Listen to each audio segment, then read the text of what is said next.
من همیشه یه اخلاقی دارم، اینه که مثلا من اگه بدونم سهیل شیرینی فروشی داره، میخوام برم شیرینی بخرم، میرم از سهیل شیرینی میخرم و سعی میکنم بدم اینو برفیقم. ولی آقا 80-90% موقع بد میشه، یعنی اصلا چیزی که میخوای تحویل بهت نمیده، باید یا 2 برابر حساب میکنه. چرا اینجوریه؟ سلام برابکس یوتیوب، سهیل اقتصادی هستم با پوریا صادقی با برنامه رو به رشد، یکی از بهترین برنامه‌های من و پوریا و حتی میشه گفت یکی از بهترین برنامه‌های یوتیوب فارسی، چون که واقعا این لولی که ما میام روی چیزی فوکس میکنیم، روی صحبت میکنیم و فقط حرف نیست، جفتمون تو تجربه بودیم، خیلی مهمه.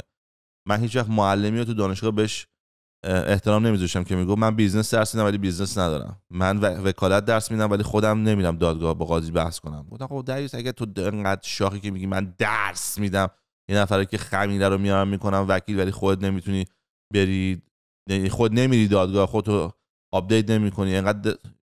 چون اگه من توی وکالت خیلی خوب بودم، دلم میخواست برم با قاضی بحث کنم، دلم میخواست برم با یه وکیل دیگه بحث کنم. اگه نمیری معنیش که خوب نیستی. و همیشه یه آدم میومد خیلی خفن و وقتی میام میگفتن آره این فلان فرمو داره، خودش وکیله، هفته یه بارم میاد دانشگاه درس میده، این کلاسای خیلی خفن رو بهش میدادن، کلاسش ویتینگ لیست داشت، نمیتونستی بری.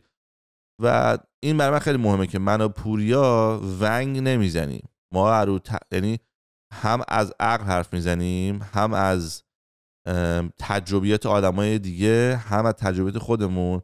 و من حالا حداقل خودم و پوریا رو فکر میکنم ما آدمایی هستیم که خوشبختیم. یعنی وقتی من پوریا رو میبینم فکر نمیکنم یه آدمیه که ناراحته یا بدبخته. وقتی خودم نگاه میکنم احساس نمیکنم. و وقتی فکر میکنم یه نفری که تو موقعیت من و پوریا باشه به خوشحالی رسیده. منطقم اینه و میخوام اینو به بچه‌هایی که ما رو فالو میکنن یا این ویدیو رو حالا واسه یه بار فقط تو زندگیشون میبینن، اینو من دوستم به بچه‌ها پس کنم. و واقعا مرسی که این برنامه هست. من که فکر میکنم سهیل بعد از این همه پادکستی که گذاشته دیگه روزی یه دونه داره میذاره، شده مثل یه کتابخونه چیز تجربیات. آره پوریا، یعنی هر کسی که باهاش صحبت میکنی دقیقاً هر کی فکر کنه مثلا یه نفر بشینه کل ویدیوهای تو رو ببینه، کلی چیز متوجه میشه، یاد میگیره، ذهنش باز میشه، اصلا قبول نداشته باشه یا قبول داشته باشه، هر چیزی ذهنت که بالاخره باز میشه، میبینی که آقا مثلا این ور دنیا این اتفاق داره میفته، مثلا اون چه میگم مذهب اینجوری فکر میکنه، این بیزنسمن اینجوری به کارش انجام میداده.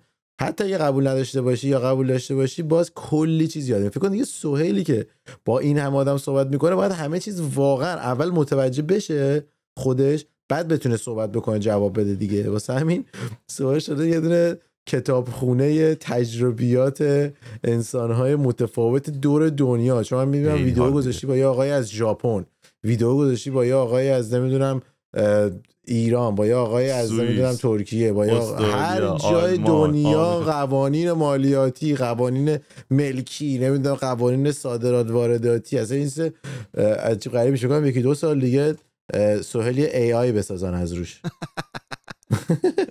اوپن ای آی بذاره سهیل رو آیفون. میگم من خیلی خوشحالم که توی جایگاهی قرار گرفتم که این کارم. دیروز داشتم با یکی ویدیو میگرفتم، بعد اینجوری با یه حسرتی من نگاه کرد، گفت صبح بلند میشی، بعد خودش با یه کت شلوار تمیز نشسته بود تو آفیس داشت ویدیو میگرفت، من داشتم تو تختم گل میزدم، بعد پله اومدم پایین گفتم چراغا رو روشن کنم، بعد نگاه گفت خوش به حالت، صبح بلند میشی گل میزنی، بعد با یه آدمی که یه جوری جالبه، حالا موفق، بدبخت، به فنا رفته.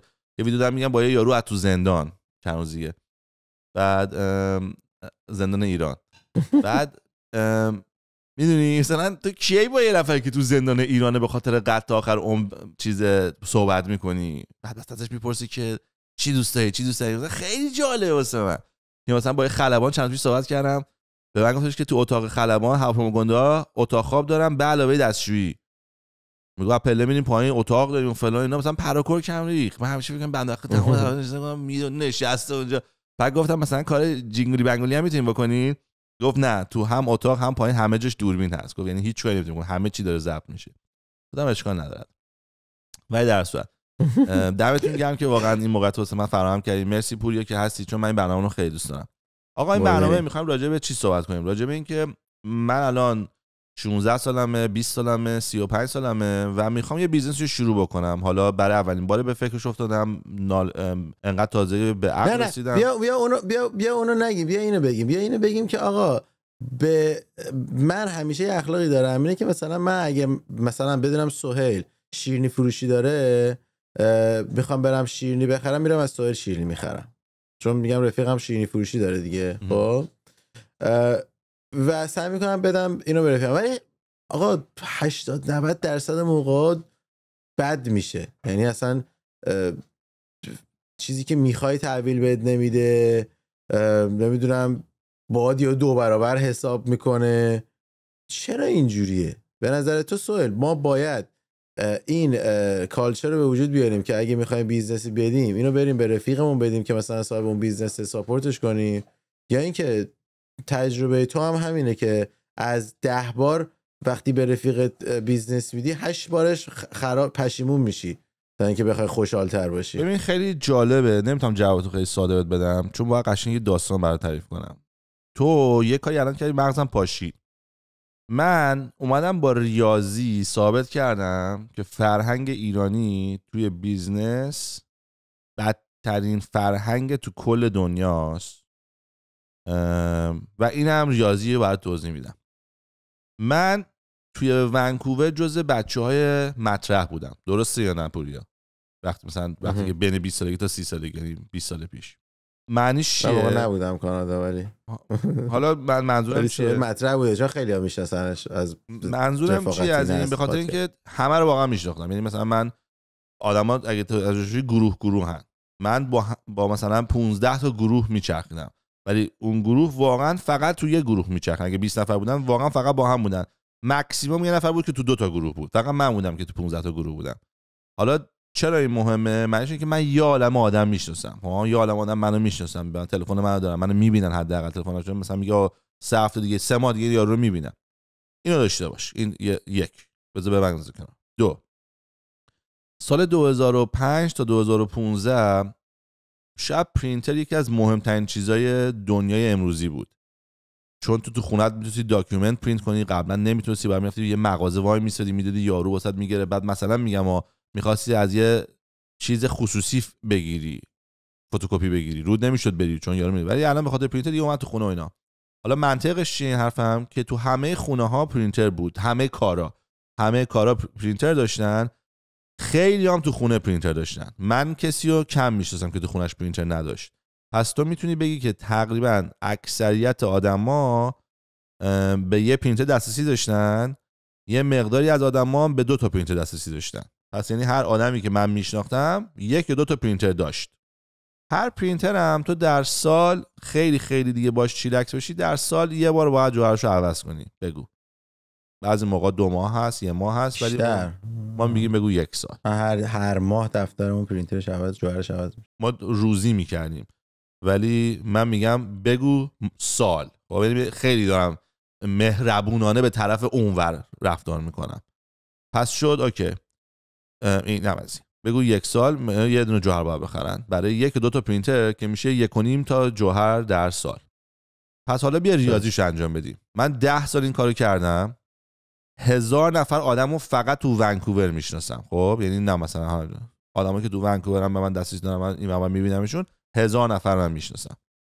1000 نفر آدم، نفر 1.5 پرینتر داره، یعنی 1.5 جوهر میخواد در سال، میشه 1500 تا جوهر. من 10 سال تو این بیزنس بودم، میشه 15000 تا جوهر. کسایی که دور بر من بودن اینا به احتیاج پیدا کردن به جوهر و بلند شدن رفتن یه جوری این جوهر رو تهیه کردن. توی این 15000 بار اگه اینا به من زنگ میزدن میگفتن آقا ما میخوایم جوهر رو از تو بخریم، من سود میکردم، اونا هم سود میکردن. چون تو کل دنیا تو نمیتونی جوهر از من ارزون تر بخری. این یکی از چیزای کمپانی ما بود. یعنی به اون لولی که ما میدادیم و کیفیتی که ما میدادیم و چیزایی که اون مطرح بود، تو امکان نداشت تو کل دنیا بتونی از من ارزون تر بخری. یعنی 100% اگه از من میخرید، من اصلا نمیدونم یارو چه جوری نمیخرید. حتی اگه خودش میرفت جوهر میگرفت با سرنگ میگرفت سوراخش میکرد با سرنگ پر میکرد مال من ارزون تر میشد. یعنی امکان نداشت یارو بتونه ارزون تر از من بگیره. و من پول در می آوردم چون جنس فروختم، خیلی راحت پول در می آوردم چون لازم نبود برم پرینت کنم، کاغذ مصرف کنم، پکیج کنم، محمد اینو پک کنه. خودم رفتم ورش می نوشتم، کارگرم مجانی بود، به ایبی یا پیپل نباید فی میدادم، همه جورم برای من سودش بیشتر بود. پس من 5 جور می بردم، طرفم 5 جور می برد. چند نفر از این طرفا داشتیم؟ 1000 تا. چند وقت داشتن که به عقلشون بیان و بگن که اوکی ما بریم سود بدیم به سهیل، گور پدر خودمون، گور پدر سهیل، به خاطر خودم این کارو میکنم. 10 سال چند نفر این کارو کردن؟ 2 نفر. یعنی به جای 15,000 تا ترانزکشن که من داشتم، تازه حالا تو اگه بخوای منطقی به این فکر کنی، تو گفتی ماهی یه باره، این 15,000 تا اگه بکنی ماهی یه بار زده 12 باید بکنی، میشه رو 200,000 تا. من دارم میگم با ما 15,000 تا اوکی. اینا اگه عقل داشتن، من 10 تا رفیق دارم که اینا رو نمیشناسن. مثلا پوریا بیام، پوریا جوهر میگیری؟ من یه رفیق دارم سهیل اقتصادی جوهر میفروشه، برو ازش بخر 90% سیو میکنی. نه بابا اینا آشغالن، نه اصلا این کار یارش همینه، میده آشغال نمیاره، پولتو پس میده، تای آدم باحالم هست، رفیقم هم هست، بهش اوکی یه بار امتحانش میکنم. اون 2 نفری که تا از من جوهر خواستنم گرفتن، اون یکیش خالمه، یکیش یکی از رفیقامه به اسم کاوه. الان انقدر چیزی یادم مونده. جفت اینا وقتی به من زنگ گفتن آقا ما فلان جوهر رو میخوایم داری، گفتم آره. گفت من یه دونه سیاه میخوام، یه دونه آبی زرد، یه دونه صورتی. من بهش 5 تا سیاه دادم، 5 تا آبی، 5 تا زرد، 5 تا صورتی.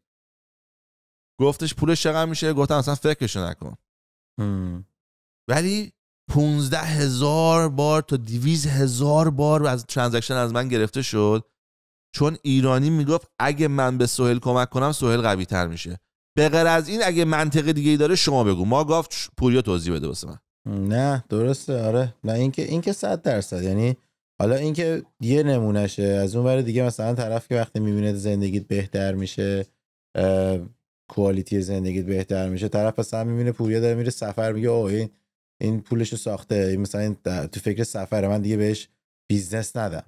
بابا اصلا چه ربطی داره؟ هر کسی زندگیش باید سفرشو بره.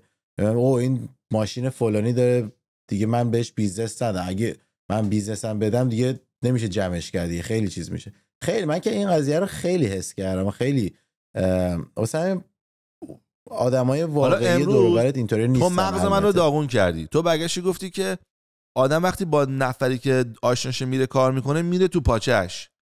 آیا دلیلی که اون 15,000 تا ترانزکشن اتفاق نیفتاده چون مردم فکر کنن که اگه بیا با من کار کنم من میکنم تو پاچشون؟ یعنی اینجوری شده که نیومدن جلو. یعنی فکر می‌کنی اون بوده امروز تو مغزمو پاشوندی؟ به خاطرش نظر من اون نبوده، اونی که تو گفتی بوده بیشتر. اون دلیل اولی که گفتی بیشتر بوده که آقا بیزنس نمیخواد. البته خداییش دور و برای من دوستان من تا جایی که تونستم من بیزنس دادن انصافا خداییش، ولی یعنی باشون، یعنی خیلی هاشون با من بیزنس دادن انصافا خداییش.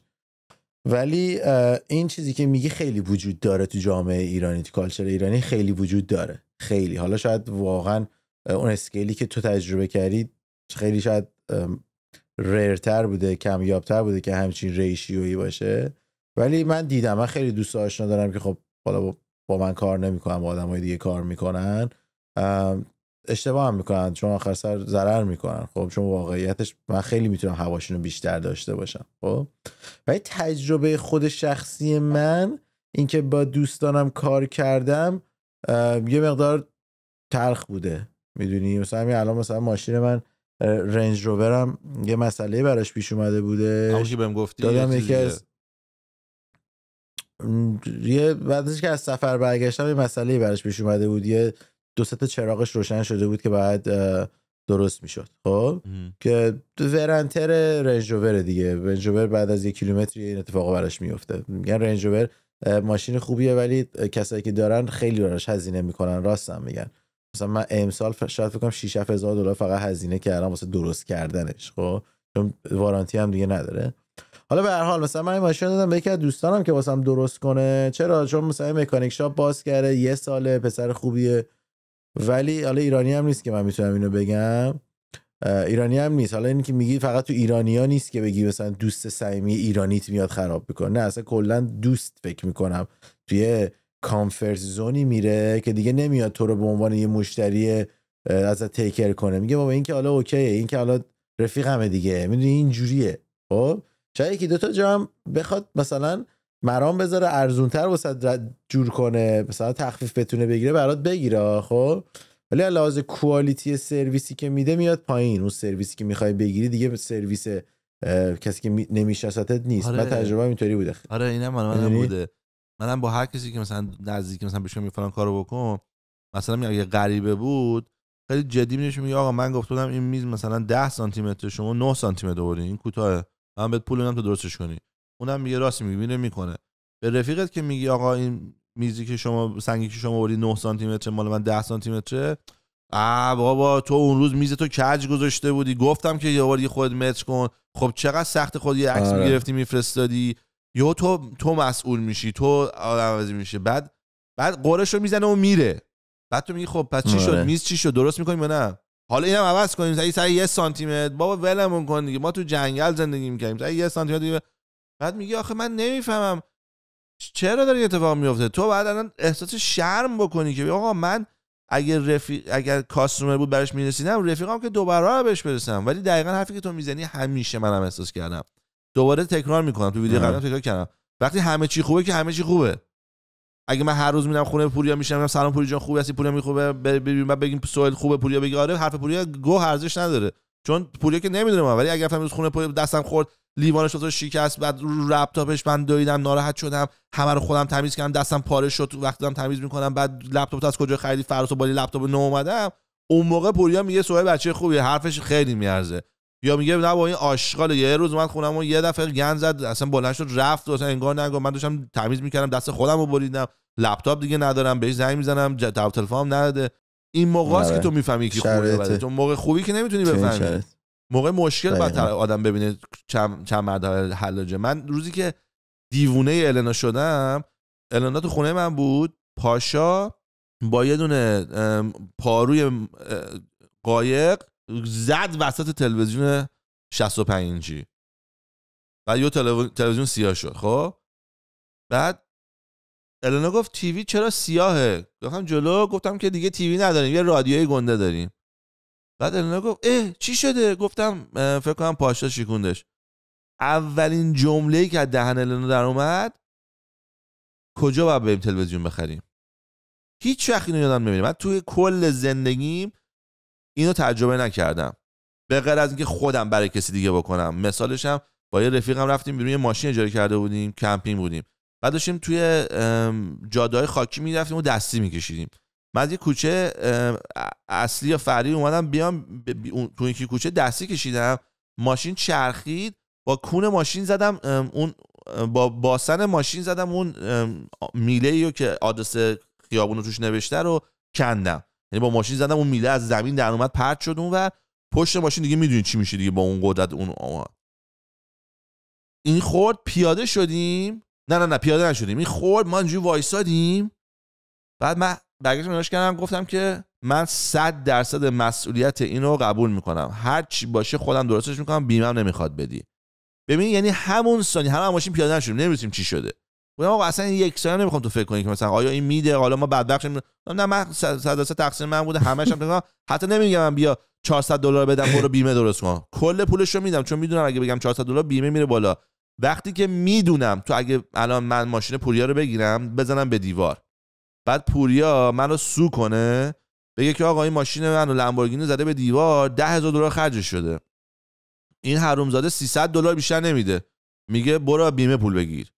قاضی تو رو محکوم میکنه، میگه سهیل راست میگه دیگه، تو ماشینت بیمه داشت، تو بیمه کارش بود که تصادف رو بده، تصادف اتفاق افتاده، بیمه باید بده، دپازیتش رو سوال میده. بعد تو میگه آقا ولی خب من تا 6 سال دیگه باید بیمه اضافه پول بدم، میگه ربطی نداره.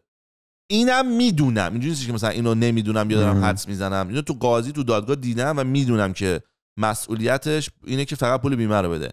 با اینکه اینم میدونم به یارو میگم این کارو نخواهم کرد، پول همه چی رو میدم که بیمه‌ام نره بالا، بعد همون رفیقم اون شب با برادرش دعوا شد، مست بود، می‌خواست به سوار ماشین شه، برادرش میگفت نمیتونی سوار ماشین شی، مستی. اینم بهش برخورد، اومد بهش نشون بده که مست نیست، با سرعت 150 کیلومتر رفت. بعد جاده اینجوری مستقیم نه، فقط راست و چپ می‌رفتی. این جاده رو که رفت اون ترسی دید راه نداره، کوبید رو ترمز ولی کل خیابونا رفت، بعدش از اون رفت توی جنگل و خورد توی دونه درخت، واسه مثلا 80 90 کیلومتر خورد توی درخت. بعد تمام ایربگ‌های ماشین باز شد و ماشین ترکید. بعد دیگه من هیچ نباید پول میدادم چون ماشین ترکید. من یه دمیج خیلی کوچولو زده بودم نسبت به اون کاری که اون کرده بود. راید آف شد. پس خوبه اگه رفیقات هواتو ندارن خدا هواتو داره. آره خدا وکیل این حرفت قشنگه. خدایی هست که هواتو داشته. حالا اینم بس بگم چون رفتیم ماشین اجاره کنیم. بعد من یه اینجوری چشامو بستم، دستم گوشم روی ماشین، گفتم وای من آینده رو دارم میبینم. بعد یارو گفت چی؟ گفتم من دارم آینده رو میبینم، اینجا خرابه، اینجا خرابه، اینجا خرابه. بعد همه خندیدیم. وقتی که ماشین رو راید آف کردیم یارو گفت تو گفتی دیدم، ما فکر کنیم شوخی میکنی. همه ماشین رو لطفا کردیم، زنگ زدیم به کمپانی ماشینه، گفتیم آقا ماشینتون تو اسکامیش تو جنگله. اوه مای گاد اجاره هم کرده بودیم ماشین. آره 6 نفر نشستن تو ماشین ما، برگشتیم به اونام زدن گفتیم ماشین تو جنگله، خودتون برید ورشتین دیگه. خودشون رفتن ورشتن و اصلا کاری به کار ما نداشتن چون دوستان اون $20 پول اضافه داده بود که چیز میکنن. آخه حالا واسه من تجربه اینجوری بگو. نه فقط همین یارو به یارو کلید کرد به دوستم که نه باید بیمه بگیری، بیمه بگیر نگیر. بعد دوستانم گفت بیمه رو میگیرم. بعد گفتم نگیر احمق، بیمه میخوای چیکار؟ گفت نه بگیم خیلی راحت بشه. بعد بیمه رو گرفت. همیشه باید بگیره، همیشه. من اینجوری کردم، گفتم پس من تصادف میبینم. خب همیشه باید بیمه رو با ماشین اگه جای اجاره میکنی بگیری. $20 میدی خیالت راحت اصلا ارزش نداره بیمه رو نگیری. من تجربه اینجوری، من ماشینم دادم به دوستم که واسم درست کنه. بعدش مثلا 4 تا چیزش خراب بود. خب قرار بودش که یه نفر دیگه هم هماهنگ کنه بیاد اونجا یه چیز دیگه که خودش نمیتونست درست کنه هم درست کنه که ماشین من تعمیرگاهش خوابیده بود، تو اون یه هفته دیگه درست بشه همه چیزش. درسته؟ بعدش اولش هم من گفت مثلا میشه $1500 واسه اینکه بخوام این 3 تا چیزو درست بکنم، 4 تا چیزو درست بکنم. گفتم باشه اشکال نداره. ماشین رو شروع کرد کار کردن، درستش کرد، به من زنگ زد گفت ماشین درست شده بیا ورش تا، فقط به جای مثلا 1500 تا $2000 شده 3500. گفتم چطور؟ گفتش که 2 تا چیز دیگه هم بود اونا رو هم درست کردم. من گفتم به من زنگ میزدی قبل از اینکه این کارو کنی، شاید من اصلا نداشتم 3500 بخوام بهت بدم، ولی حالا چون دیگه خیالش راحت بود دیگه میدونست که منم میدم دیگه انجام داده بود. حالا دمش هم گرم که انجام داده بود. خب ولی خب باید هماهنگی قبلش می‌کردش، یه نفر که هماهنگی باید بکنه. حالا بدون هماهنگی این کارو انجام دادش. بعد با من مسیج داد گفتش که راستی من ماشینت هم دادم، بچه‌ها دیتیل هم کردن داخل و خارج، دیتیل هم کردن رو من، بدون که هزینه کنم، هزینه کنی چارجت کنم، این کارم واسط کردم که دیگه ماشین رو برمی‌داری تر تمیز عالی باشه. گفتم دمش گرم، هیچ جای دیگه واسه من همچین کاری نکردم که دیتیل کنم، چون دیتیل شاپ هم داره توی اونجا.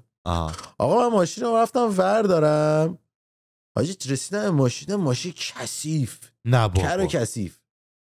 ببین مثلا توش خاک نشسته بود، مثلا اینجوری پشت پشتش هم برفاکن خاک میزنی بر رد برفاکن میمون، اونجوری بود انقدر کثیف بود پشتش. بعد بهش زنگ زدم گفتن که ببین فکر کنم ماشین رو تمیز نکردن، البته این که به من مسیج دادی اشکالم نداره، من تمیز نمیخواستم بکنم. میگم بدون سر کار چی شده. آره مثلا فکر نکنم اگه یه روزی 2 نفر روی این ماشین کار کردن دیتیل کنن چرت گفتن، نکردم. بعد به مسیج داد بهم که زنگ نزن، بهش تکست دادم. بعد بهم مسیج داد که نه اصلا همچین چیزی امکان نداره، من ماشین رو چک کردم. منو میگی؟ گفتم مثلا مگه میشه؟ عکس واسش فرستادم. بعد گفتش که I'm very sorry bro. گفتم خب تو چجوری ماشین میگی چک کردی وقتی من عکس واسات میفرستم کثیفه بعد میگی ساری؟ یعنی چک نکردی، یعنی دوباره خود داری الکی میگی به من.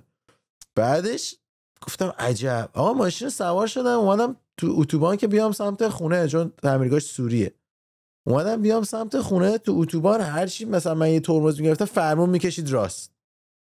بعد بهش مسیج دادم گفتم ببین تو لاستیکای ماشین رو الاین نکردی؟ گفتش که بذار چک کنم با مکانیکم. زنگ زد بعد به من تکست داد ببخشید خیلی معذرت میخوام اینو یادش رفته لاستیکات الاین کنه. گفتم ماشی اصلا مشکل اصلی ماشین این بود که لاستیکش رینگش خورده بود، الاینمنت از بین رفته بود. علائمت از بین رفته بود. این یه کارو نکردی، بعد رفتی واسه من موتور که مثلا میگی روغنش باید عوض میشد اینجا اینجوری شد رو انجام دادی. بعد گفتم که اشکال نداره، میبرم خودم الاین میکنم، درستش میکنم. بعدش برگشتم رسیدم خونه، داشتم فکر میکردم، گفتم من به جای 1500 3500 دادم، مشکلم حل نشده. الاین مشکلم چیزی که باید میشده الان شده، یه مشکل دیگه پیدا کرده که من ندیدم، حالا به حرف خودش دارم قبول میکنم، چون اون مشکلی که اون میگره که من ندیدم. کاملا میتونه دروغ هم باشه دیگه. آره من ماشین رو باز کردم دیدم این مشکلم داشت، حالا من میگم حالا داشت، خب ولی الاینمنتی که انجام نده، ماشینم که میگفت دیتیل کرده دیتیل نکرده. خلاصه دیگه به خودم گفتم آقا من دیگه نمیرم به دوست صمیمیام، آدمایی که مثلا نزدیک من بخوام بیزنسی بدم که بعدش نتونم برم بگم آقا تو غلط کردی این کارو نکردی، مثلا من اومدم اینو درست بکنم، نمیدم مثلا اگه انقدر پولت اون کارو نکرده باشی. نمیشه که با دوست دادم چیکار کنم. من رابطه من واسه من از پول با ارزش تره. ولی خب بعضی موقع یه سری این چیزا رو نمیبینم. مثلا من خودم اگه یه نفری که دور و برم بخواد بهم بیزنس بده، سعی میکنم یه 2 برابر بهتر اون کارو انجام بدم. من هم سعی میکنم دیگه. آره شاید اینطوری هم نشه آخر سر، ولی سعی میکنم که این کارو بکنم، میدونی.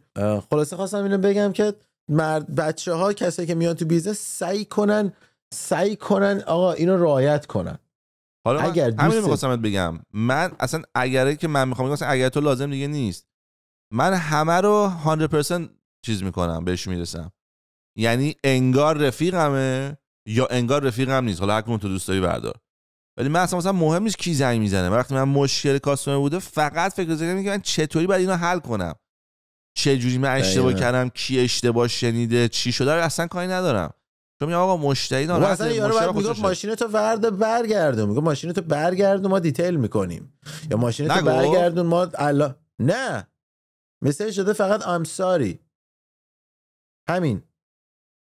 یعنی اصلا بعد از اون بود که دیگه اصلا مغزم سود کشید. گفتم بابا اصلا تو گفتی که نداد دیگه، چون اونجا که گفتی سوریه من فکر کنم منظوری بود چون دوره بخونم دیگه بی خیال شدم، برگشتن نداشت. نه میتونست که مثلا یه دونه از این ماشینا بفرسته بیاد خونه دیتیل کنه، یعنی یه نفر بخواد خوشحالت بکنه، هپیت بکنه، حالا قسمت اونه که بیاد یه کار اضافه تری از کار ساده‌ای که میتونست انجام بده ولی تو رو خوشحال کنه، تو رو هپی کنه. چرا؟ چون من همین الان بنز دوست دخترم چراغش واسه سرویس روشن شده، به من گفت دوستت میتونه بکنه، گفتم نه ببر یه جا دیگه، تموم رفت.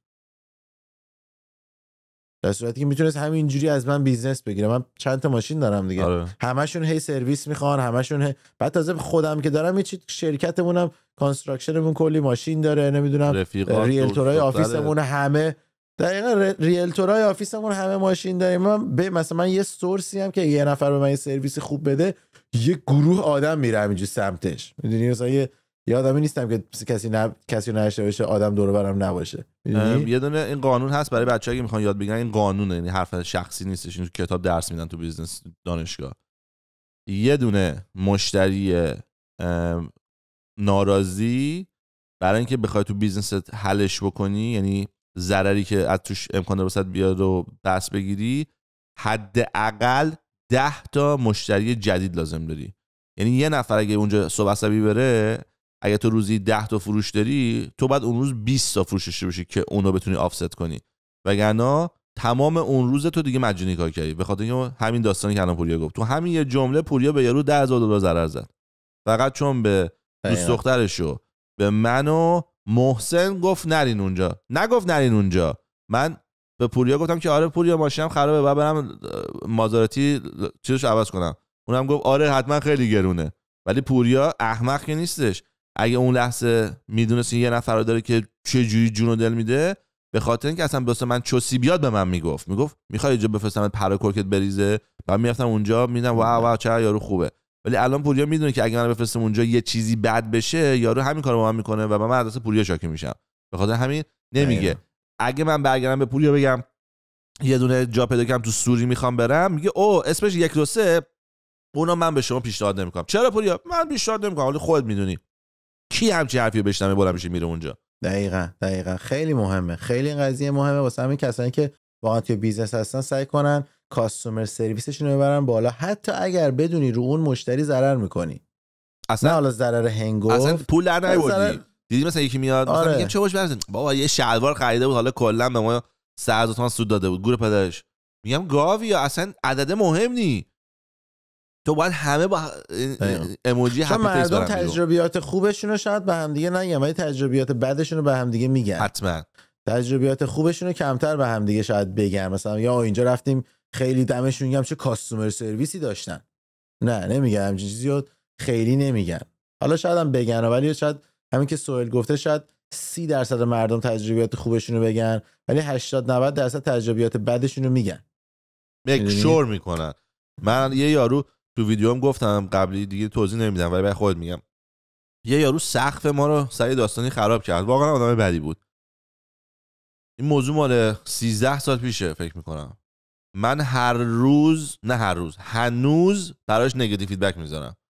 یعنی مثلا همین هفته پیش یه دونه به اسم خودم و زنم و یکی رفیقام اونجا بود 3 تا توی مثلا 24 ساعت، بعد چون حرفه‌ای هم هستن با هم نمیذارم، یه دونه رو مثلا صبح میذارم، یه دونه شب میذارم، یه دونه فردا میذارم که گوگل یا بگی این یارو با فاصله 12 ساعت داره بد میگه پس این بد شده و سریع ریتینگشون میاره پایین. چون من از 2000 دارم آنلاین کار میکنم میفهمم این ریتینگشون چه شکلی کار میکنه چی کارا میکنن.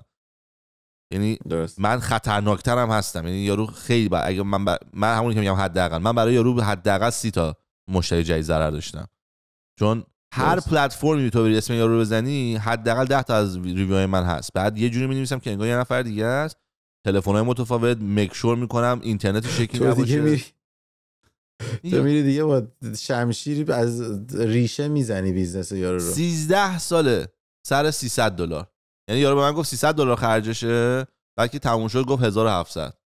بعد داره گفت 300 1700 کنه. بعد کلا 2 تا چوب بعد میزد، کلا 2 تا چوب 2x4 بعد میخ میکرد به دیوار. دور خونه رو عوض میکرد، آتیش گرفته بود، تمام خونه عوض میکرد. بیمه میگفت ما 2 تاشو نمیدیم.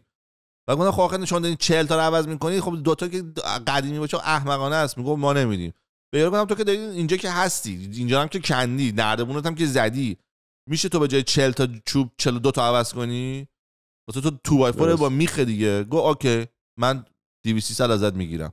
بعد بیل برام من فرستاد 1700. من گفتم خب برای چی؟ دو تا پیکاپ زده بود، پیکاپ 150 پیکاپ. گفتم واسه تو اینجا بودی چیو پیکاپ کردی؟ تو 40 تا جعبه آورده ریخته بودین چیو یعنی همش کثافت بازی. آدم کثیفی بود، کاری بدم کرد. بعدش هم اومده بود رفته بود اینو فروخته بود به یه دونه کالکشن کمپانی، اسم منو خراب کرد. می‌خواستم خونه بخرم نزدیک بود نتونم بخرم. به خاطر همین من الان 13 سال دارم به یارو ضربه میزنم. در صورتی که یارو وقتی میگه من ناراحتم حرفم حق بود، من گفتم آقا میدونی چی 300 تو نمیخواد بدی، وسطش هم دیگه رو ببینیم. اصلا وسطش هم دیگه رو ببینیم. یارو به من میگفت 300 من راضی بودم، میگفت 300 من راضی بودم، ولی دارم میگم یارو اگه میومد میگفت سو 300 رو نمیخواد بدی، تو 300 راضی 0 بده. چونم ناراحت شدی بیا $500 کش چک نمی‌نویسم میدم بهت، به خاطر اینکه ناراحت شدی. من نمیخوام تو اصلا ناراحت باشی. مطمئن باش من همسایه اینورم خونه‌شو سقفشو عوض کرد $20,000 داد. عموم سقف خونه‌شو عوض کرد، خونه $4 میلیون. اون نمیدونم چقدر پول داد، مثلا 200 خورده هزار دلار بود سقفش داد. اگر این یارو نکرده بود تو مطمئن میتونی باشی که این دوتا از اون میگرفتم. من خودم یه سقف درست کردم چند خوش مطمئنش به اون زنگ میزدم. 5 تا 10 سال دیگه سقف خودم که خود خرابشه بهش زنگ میزدم. یعنی یارو فقط از خود من 4 تا بیزنس از دست داده. قول بهت میدم یارو تا 30 تا 50 تا بیزنس به خاطر فیدبک ها و کامنت های من از دست داده. تو بخوای اینا حساب کنی یارو تقریبا 300-400 هزار دلار ضرر کرده چون حاضر نبوده $300 پول ببره خونه. حالا تازه تو مثال من $800 ضرر کنه. یعنی $800 یارو ضرر میکرد، الان 400 تا جلو بود، 800 تا ضرر $399,000 جلو بود. بابا همین الان هتلی که من رفتم تو دبی، گفتم تو ویدیو قبلی، اگه واقعا از من میخواست اونقدر بگیره یه ویدیو میساختم روی منبر میذاشتم آقا این هتل اینجوریه، تجربه من اینجوریه، یارو 50,000 نفر رو میدید. واسه بعضی موقع بچا دقیقاً واسه همین کسایی که تو بیزنس هستن حواستون به این باشه، کاستومر سرویس خیلی مهمه. تجربیات مردم رو سعی کنید در تو بیزنستون شیرین نگه دارین. اگه ریلتوری سعی کن بعد از اینکه میفروشی باز هواشون رو داشته باشی، اگه میخری باز هواشون رو داشته باشی، یه رابطه یک دفعه‌ای نباشه. اگه مورگیج بروکری همینطور. اگر که شیرینی فروشی داری سعی کن با مردم، مثلا طرف چه میدونم مثلا من خودم این چی مثلا میرفتم 1 کیلو میخریدم، طرف 1 کیلو 50 گرم بهم میداد، حال میکرد، گفتم این همیشه اضافه تر میده به، میدونی. یا مثلا چه میدونم مثلا کارواش میری، اگه مثلا کارواش داری مثلا طرف نمیدونم داخلشو میشوره، رینگاش هم واسش بشور، بگو رینگات هم واسط زدم، میدونی. سعی کن همیشه مثلا یه کوچولو اضافه تر، بهش در اصل میگن که آندر پرامیس و اوور دلیور بکن، یعنی قول کمتر بده ولی بیشتر انجام بده، که مردم چون خیلی ها این قضیه رو برعکس میگیرن، خب اوور پرامیس و آندر دلیور میکنن، خیلی به تو توقع تو میبرن بالا، بعد به تو یه کوالیتی معمولی میدن، ولی چون توقع اینجا بوده میگی که چقدر بد بود. خب این درست نیست، باید سعی کنی توقع رو اینجا نگهداری، ولی که مردم وقتی که بهشون یه سرویس در این حد میدی که حالا معمولیته، همیشه هپی باش، همیشه خوشحال باشن.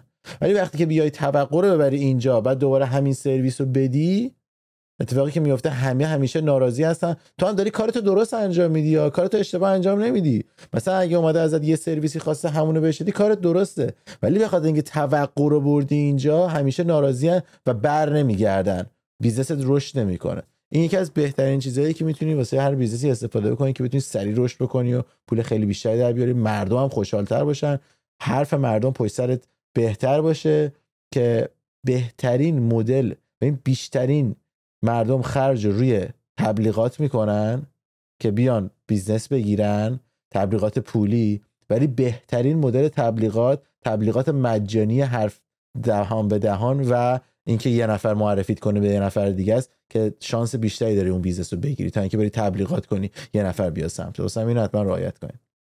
دقیقاً حرفی که زدی من الان با 2 تا مثال برای بچه‌ها خیلی قشنگش میکنم. ببین اپل وقتی چیزی میخری، الان به خاطر آمازون دیگه تو انتظار داری تقریبا همون روز بهت دلیور بشه. یعنی تو دوشنبه میخری، دوشنبه وضع میکنه دیگه، نه سه شنبه، بدترین حالت چهارشنبه، یعنی تو بین 2 ساعت تا 48 ساعت جنس دستته. این توقع آمریکای شمالی برای خرید. بعد اپل میاد یه چیزی میذاره، تلفن جدیدش میاد میذاره، بعد هنوز اصلا وارد نشده، هنوز تو چین داره ساخته میشه. میری بخری، میگه 6 هفته دیگه. میگی مادر سگ 6 هفته چیکار می‌خوای بکنی 6 هفته؟ واسه چی بس الان داری میفروشی 6 هفته دیگه دلیور می‌کنی؟ بعد میخریش، بعد برات 3 هفته‌ای میفرسته. حالا ببین نگاه کن، ببین چقدر جینیس این پدر سوختا. تو باید جنس واسه کمپانی خوب باشی، بعد یه روزه یا 2 روزه برسونی به دست یه آدم. همه این کارو میکنن، کاسکو این کارو میکنه، والمارت این کارو میکنه، همه این کارو میکنن. این اومده میگه که آقا ما خیلی دعاتی و بدبختیم، ما میخوایم به جای 2 روز 15 روز بدیم به مردم. تو هر جا نگاه کنی اینا گند زدن، ولی چون میاد به تو میگه به 40 روز و 5 روز بهت میرسونیمش ولی 15 روز میده، تو هنوز اینو براشون برد میزنی. میگی دمش گرم، به من گفت دسامبر میاد، نوامبر اومد، 1 ماه زودتر فرستادن. دم اپل گرم، برای همین اپل. ولی پدر سوخت‌ها 2 هفته دیرتر فرستادن از ماکسیموم، ولی هنوز بازیو میبرن. خیلی ساده است، فقط همین حرفی که پوریا زد، آندر پرامیس کن، اوور دلیور. یارو میگه که 3 هفته عقب بزن 6 هفته. من 1 دقیقه عصبی میشم، ولی وقتی 3 هفته میاد 10 برابر خوشحال میشم. این خاطرش الان تعریف کردم، تازه میفهمیدم دارم سلام کلا میزنم، ولی هنوز خوشحال بودم. آدما باید توی بیزنسشون یه درصدی از این پولی که در میارن رو بذارن کنار برای خوشحال کردن مشتری. اگه بیا یه درصد 1، 2 یا 3 اصلا لازم نیست بزرگ باشه بذاری کنار از بیزنست. اگه بیزنست $1000 در میاره در ماه، $30 تو میذاری کنار، بعد از یه سال $360 پول داری. من میام از تو چیزی میخرم واسه $20، چمن منو میزنی واسه $20، من میگم راضی نیستم. تو میگی اوکی این $20 که من دادی بگیر، این $20 من بهت پس میدم، فردا برو ناهار بخور رو حساب من. بعد مثلا یه پروکور کم میریزه، بهت یه شانس دیگه که حتما میدم، هیچی، تو همون $360 میشه $340، یعنی اونقدر ضرری نکردی، تو هم جلوی هنوز، تو آخر سال شده یه حساب داری که تو $340 پول جمع شده، به علاوه که یه آقایی خوشحال کرد، یعنی هر دو طرف بردی. ایرانی‌ها چیزی که من دیدم همیشه تا ته قرون آخر رو میخواد بذاره تو جیبش، یعنی امکان نداره میخواد $1 به جای دیگه برسه. مثلا اینکه بگی اوه من $100 $3 بذارم کنار، نه ولش کن بذار واسه خودم. آقا تو که اگه اینو 97 میفروختی همونقدر راضی بودی. ما تمام زندگیمون تو تخفیف بزرگ شدیم میگه، هیچ چیزی که 100 بود زیر 95 فروخت نمیشه. الان که تخفیف کم شده این پنجره رو وردار بذار کسی رو آنلاین که دیگه تخفیف بگیره. این پنجره که قبلا تخفیف میگیرن رو بذار واسه کاستمر سرویس.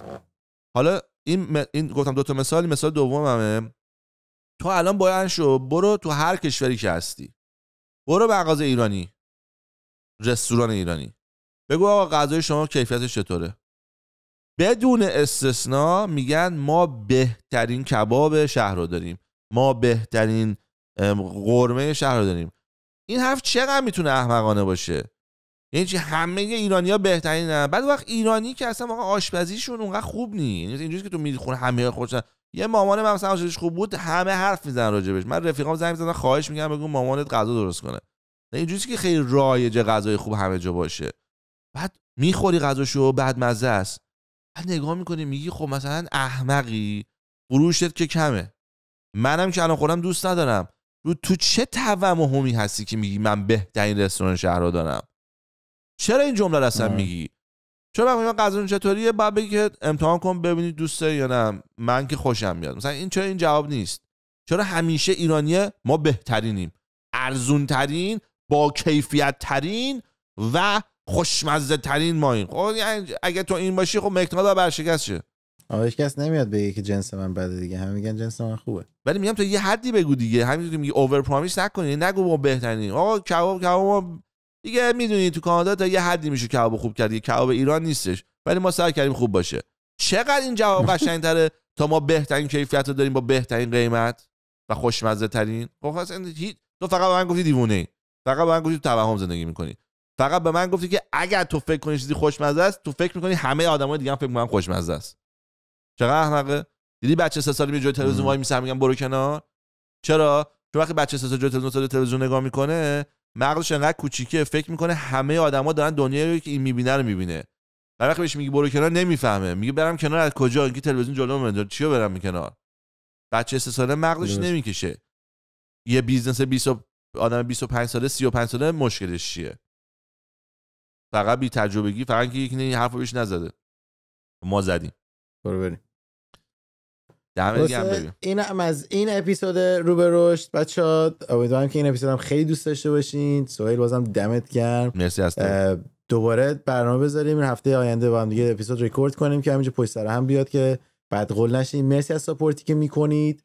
لایک و شیر و سابسکرایب یادتون نره. حتما کامنتاتون بنویسین، تجربیاتتون رو بنویسین در رابطه با چه موضوعی دوست دارید ما صحبت بکنیم که رو به رشدهای بعدی بتونیم اون کار رو انجام بدیم. و اگرم نمیدونید اینو بدونید که این رو به رشد یه قسمتش رو کانال منه، یه قسمتش رو کانال سهیله.